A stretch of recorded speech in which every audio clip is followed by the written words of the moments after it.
Yeah, great win, gutty game, hard-fought physical football game. Wasn't perfect by either team. We found a way to survive it, made the plays when we had to.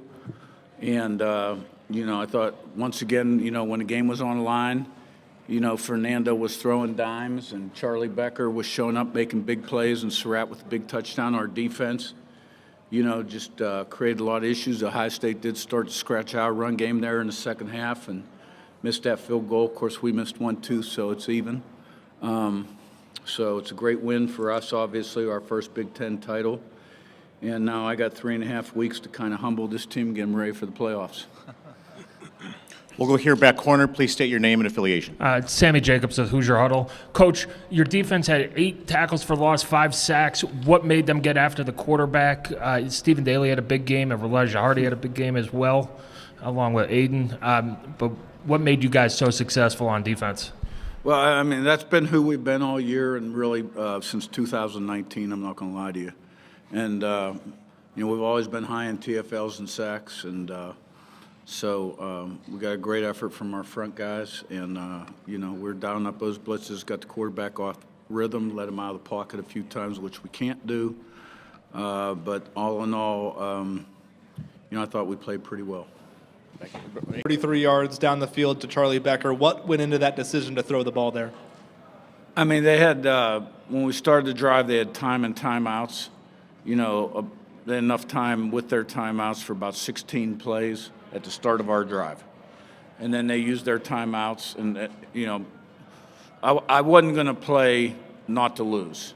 We were playing to win. And the one thing, we do spend a lot of time on the clock. How many plays are left in the game, things of that nature. We've kind of figured we had to get about 3 first downs. That's what I told the team. So you got to get a first down. I wasn't going to punt the ball back to them with 2 minutes to go and no timeouts. We had to give our guys an opportunity to make plays. We were getting on top of them at certain points in that game, and Fernando was throwing great deep balls, and it was a great play. We'll go here back corner. We'll take a couple more. Coach Sammy Jacobs, Hoosier Huddle again. The middle 8 where you stopped them, they got the ball back after the field goal with about 2 minutes to go in the first half, and their first drive of the second half. How big was that to build momentum to say, hey, the offense could go now, score, and take the lead? Yeah, we needed to stop them. I can't remember the exact sequence. They were moving the ball. We did stop them. I think the offense went down, put points. We've been really good at the end of the half, beginning of the third. That's also where the game turned last year in their favor when we dropped the punt and then they had the punt return for a touchdown. So it was quite a reversal, but, it was huge. Let's go back corner. A couple more. Yeah, hey, Curt, Pete DePremio, IU Athletics. Just the message you delivered at halftime. You're in the game 10-6. You'd made some mistakes, but what was the general message that halftime? I kind of gathered them up right at the beginning of the end of the half, which I usually don't do, and just very calmly said, look, this is what we talked about. This is the kind of game we expected. They're going to make plays. We're going to make plays. And then, and then it was a longer halftime, 25 minutes, because of the championship. And so finally when I gathered the team 20 minutes later, before we went out, it was more like, okay, do we have what it takes to win a gut check physical game like this? This is going to be a test of our, our toughness and our persistence, and we proved that we did. We'll go here and here, 2 more. Curt, Seth Towle, the Daily Hoosier. The game ends, the confetti's falling. You're able to watch your players celebrate this. Obviously, you have more football to play, but what goes through your mind watching your players celebrate this, and how special is it to see that for them? I mean, you celebrate. I'm proud of them. I'm proud of them and the coaches.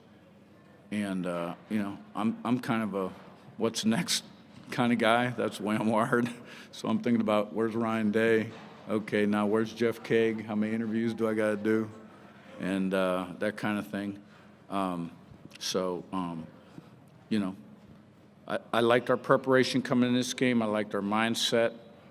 And, we had been here before. We hadn't been here before, but we'd been in a situation before against Oregon and prevailed. And, Let's go Fort Wayne, Indy, and then we'll be good to go. Yeah, Dylan Sin from the Journal-Gazette in Fort Wayne. Yeah, Coach, just can you take us through the 88-yard touchdown drive in the third quarter, just everything that went into that and how you guys were able to move down the field and take the lead there? Okay, I'm gonna have to, when you get my age, your memory isn't quite as good. 88 yards, how many first down conversions? Is that the one right after them? Yeah, here we go, 7 plays, 88 yards, okay.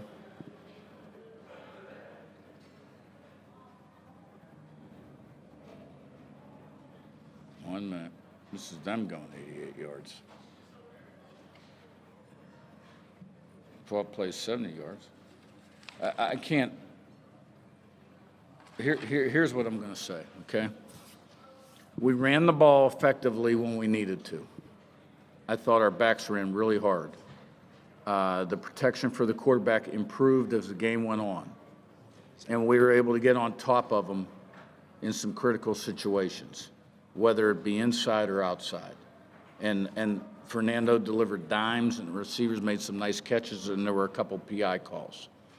And there were some critical third and fourth down conversions made in that game. And, you know, it was a battle of attrition for a while there. We had guys going out left and right, and we were trying to figure out, you know, fill in personnel groupings and special teams at one point. It was that kind of game. I apologize, I don't remember every play. Let's go, Zach. One more. I guess just lastly, Curt, you talked about sort of your reaction, what it meant to watch your players in those moments kind of immediately post-game. But did you ever have a moment for yourself right after the game, or when the confetti's falling, or when you're holding the silver football, when you just think about that moment in the context of your journey in coaching? I think I'm going to have my moment when we finish this press conference. I think we're finished. I will end on that. Thanks, Coach. Congratulations.